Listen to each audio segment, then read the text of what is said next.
नमस्कार दोस्तों, एस्ट्रोबिलीफ एस्ट्रोलॉजी में आपका स्वागत है। मैं विवेक दुबे। दोस्तों, आज हम बात करेंगे विपरीत राजयोग, जो कि ऑलरेडी कल एक मैंने वीडियो दिया था। जैसे कि मैंने उस वीडियो में कहा था कि और एक पार्ट में इसका दूंगा, क्योंकि वीडियो बहुत बड़ा हो जाता है, फिर लोग देखते नहीं है जहाँ तक मैं देखता हूँ। तो इस वजह से कोशिश करता हूँ 10, 12, 15 मिनट के अंदर वीडियो देनी हो, तो भी ये भी लोगों को बड़ा लगता है जहाँ तक मैं देखता हूँ। बट स्टिल एनीवे, वीडियो को स्टार्ट करते हैं।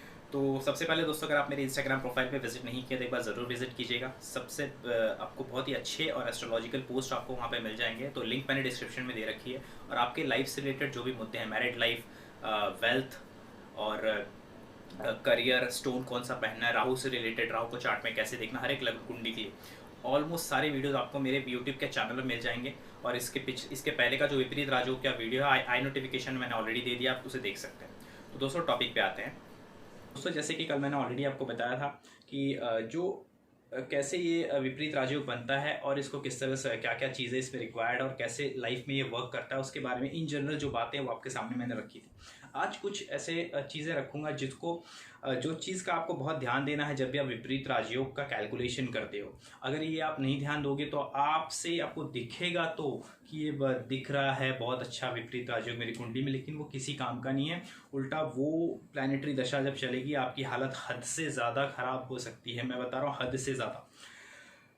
तो इसके बारे में आज मैं बात करूँगा, तो चीज़ों को ध्यान से समझिएगा। जो मैंने कल आपको कंडीशंस बताई थी, उन सारी कंडीशन को आप पहले देख सकते हैं। जैसे कि आई नोटिफिकेशन ऑलरेडी मैंने लिंक दिया हुआ है, आप उसे देख सकते हैं। बट स्टिल मैं आपको शॉर्ट एक गो थ्रू कर दे रहा हूँ। विपरीत राजयोग बनता है त्रिक भाव के स्वामी। त्रिक भाव का स्वामी यानी कि आपका लग्न कोई भी हो सकता है, जहाँ पे ये जैसे कि ये जो लग्न है मेष लग्न है, आप देख सकते हैं पहला जो भाव है वहाँ पे 1 नंबर लिखा हुआ है। आपके इसी भाव में हो सकता है आपकी कुंडली में 2 नंबर, 12 नंबर, 8 नंबर, यानी 1 से लेकर 12 राशियों में से कोई भी लग्न हो सकता है आपका। तो उस हिसाब से देख लीजिए। फिलहाल मैं मेष लग्न के हिसाब से, जो इसी चार्ट पे मैंने कल भी एक्सप्लेन किया था, इसलिए मैं आज इसी पे एक्सप्लेन कर रहा हूँ आपको। जैसे कि मैंने कल कहा था कि छठे का स्वामी अगर 8वें या 12वें में बैठ जाए या 6वें भाव में ही बैठ जाए, ये विपरीत राजयोग की स्थिति को बनाता है। सेम 8वें घर का स्वामी, जहाँ 8 नंबर लिखा है, वो 6वें या 12वें में बैठ जाए या 8वें में बैठ जाए तो विपरीत राजयोग की स्थिति बनती है। लेकिन दोस्तों, इस केस में मैंने आपको कल भी समझाया था, यहाँ पे देखिए 8वें का स्वामी खुद मंगल ही है। अगर मंगल 8वें में आ गया तो लग्नेश खराब हो जाएगा। तो लग्नेश खराब हो गया तो विपरीत राजयोग की कोई महत्वता नहीं निकलेगी आपके चार्ट में। सेम 12वें घर का स्वामी अगर 6वें या 8वें में बैठ जाए या 12वें में बैठ जाए तो भी ये विपरीत राजयोग को दर्शाता है। और सबसे अच्छा राजयोग जो आप देख सकते हैं, जुपिटर और मंगल, सबसे अच्छा राजयोग, विपरीत राजयोग जो होगा ये सबसे बेहतर माना जाएगा मेरे हिसाब से। और इसे आप देखोगे भी चार्ट पे बहुत अच्छा काम करते हुए। जो विपरीत राजयोग बनने के साथ साथ केंद्र और त्रिकोण का बोलते ना कनेक्शन भी बना है आपके चार्ट में। एग्जाम्पल जैसे मैंने बनाया हुआ है, बृहस्पति देवता इस कुंडली में 9वें भाव, जहाँ 9 नंबर लिखा है वो भाग्य भाव होता है, सबसे शुभ भाव माना जाता है हमारी कुंडली का। त्रिकोण भाव, जैसे कि लग्न को हम त्रिकोण और केंद्र भी मानते हैं, ऐसे लग्न, पंचम भाव, 5 नंबर और 9 नंबर, ये सारे बहुत शुभ भाव माने। धार्मा हाउस भी कहा जाता है इन्हें। तो 9वां भाव जो है वो बृहस्पति का है, और 12वां भाव जो कि त्रिक भाव माना जाता है वो भी बृहस्पति का है।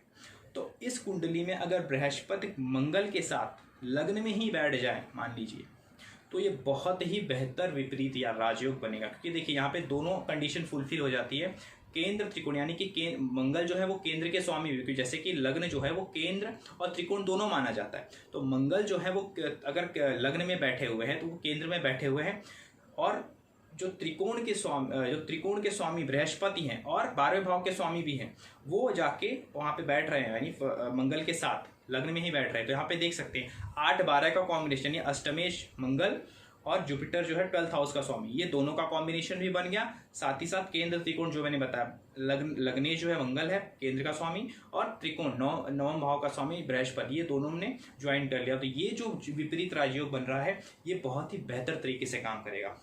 और इसे देखते वक्त कोई भी विपरीत राजयोग आप देख रहे हो, अगर आपने उसमें जरा सी भी ये गलती कर दी, आपने लग्नेश को मिस कर दिया कि लग्नेश स्थिति कैसी है। अगर लग्नेश कंबस्ट है, लग्नेश नीच का है, लग्नेश खुद 6, 8, 12 में बैठा हुआ है, इवन लग्नेश तीसरे भाव में भी बैठा हुआ है, तो भी बहुत अच्छा रिजल्ट आपको नहीं मिलेगा इस कुंडली में, इस पर्टिकुलर चार्ट में। जो इसका भी चार्ट होगा उसको विपरीत राजयोग में बहुत अच्छा लाभ नहीं मिलेगा। कारण इसका यह है दोस्तों, मान लीजिए छठे का स्वामी 12वें में बैठा है, जैसे हमेशा मैं कॉम्बिनेशन की बात हमेशा करता हूँ आपसे, छठवें का कॉम्बिनेशन अगर 12 से हो, छठवा क्या है, रोग ऋण कर्जा, ऐसा इंसान कर्जे में आके, बहुत कर्ज हो सकता है, उस कर्जे में आके उसका बहुत लॉस हो, एक्सपेंसेस जिसे कहते हैं, बहुत एक्सपेंसेस में चला जाए वो।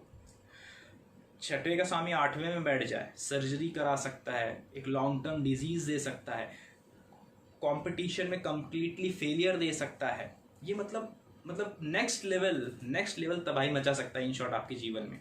6, 12 हो गया, यानी कि दुश्मन से नुकसान, बीमारियों से नुकसान, हॉस्पिटलाइजेशन, कर्जों से डूब जाना, ऐसी सारी चीज़ें दिखाता है। 8वें का स्वामी 12वें में बैठ जाए, ट्रांसफॉर्मेशन का स्वामी है एक तरह से, आइसोलेशन, कुछ बड़ा हादसा होना आपके साथ जिसमें आपका बड़ा लॉस हो जाए, अचानक से कोई आपका बिजनेस बहुत बढ़िया चल रहा, सडन डाउन हो गया, एकदम से जीरो हो गया, बहुत कर्ज हो गया आप पे, ऐसी स्थिति में ला देना। ये सारी चीज़ें जो है जो है ये विपरीत, यार जो आपके इसमें अगर ऐसा सिचुएशन आता है और आपका लग्नेश मजबूत नहीं है, तो विपरीत राजयोग आप सोच तो रहे हो लेकिन वो काम नहीं करेगा, इवन आपको ये बद से बदतर हालात में लेके चला जाएगा। और जैसे कि दोस्तों मैं आपको पता है कि ये सुनने में अच्छा लगता है, विपरीत राजयोग यानी कि विपरीत परिस्थितियों से होकर गुजरना है। अब मैं दूसरी चीज़ें बता रहा हूँ आपको, ध्यान दीजिएगा।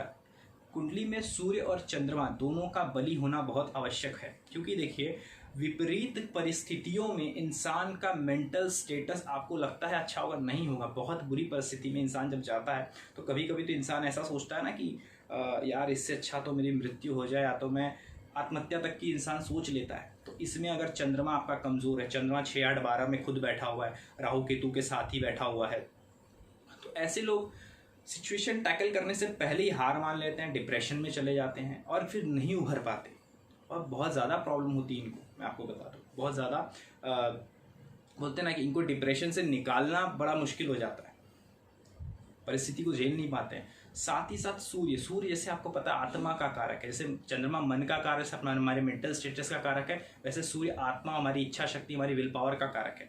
इच्छा शक्ति ही अगर आपकी कमज़ोर है, कुछ करने की चाहत ही आपकी कमज़ोर है, आपके अंदर गिरने के बाद उठने की ताकत ही नहीं है, वो सोच ही नहीं है, वो विल पावर ही नहीं है, तो यहाँ पे भी बहुत ज़्यादा प्रॉब्लम होती है कि आप, यानी कि जब विपरीत राजयोग आपकी कुंडली में बन तो रहा है तो आपको उससे उभरने में बहुत तकलीफ होती है, यानी कि आप बड़ी मुश्किल से, अगर आप उभर पाए हैं, बहुत बड़ी मुश्किल से उभर पाओगे अगर सूर्य कमज़ोर है तो सूर्य और चंद्रमा अगर आपके कुंडली में अच्छे हैं, लग्नेश मजबूत है और विपरीत राजयोग की स्थिति बनती है। विपरीत राजयोग की स्थिति मैंने आपको एक्सप्लेन कर दी वैसे तो, और इन डिटेल आप पिछली वीडियो में देख सकते हैं, मैंने काफ़ी अच्छे से एक्सप्लेन किया हुआ है। क्योंकि देखिए दोस्तों, हमें लगता तो है विपरीत राजयोग, लेकिन विपरीत राजयोग की खासियत ये है ना कि जिसके सामने बुरी स्थिति पड़ती है ना, वही समझता है कि वो किस सिचुएशन से होके आया, उसने क्या पहचान खोई है और कैसे उसने नई पहचान बनाई है, ये उसी से जाना जा सकता है। क्योंकि देखने वाला तो हमेशा, आपको पता होगा कि दूसरे का जो है पैसा और अपना खर्चा इंसान को दिखता है, यानी कि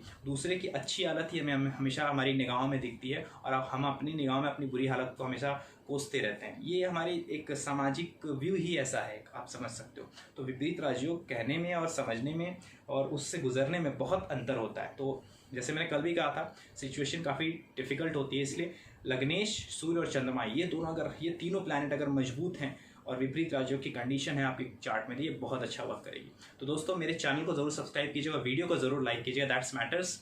सो अभी के लिए इतना है दोस्तों, मिलते हैं नेक्स्ट वीडियो में। Thank you so much.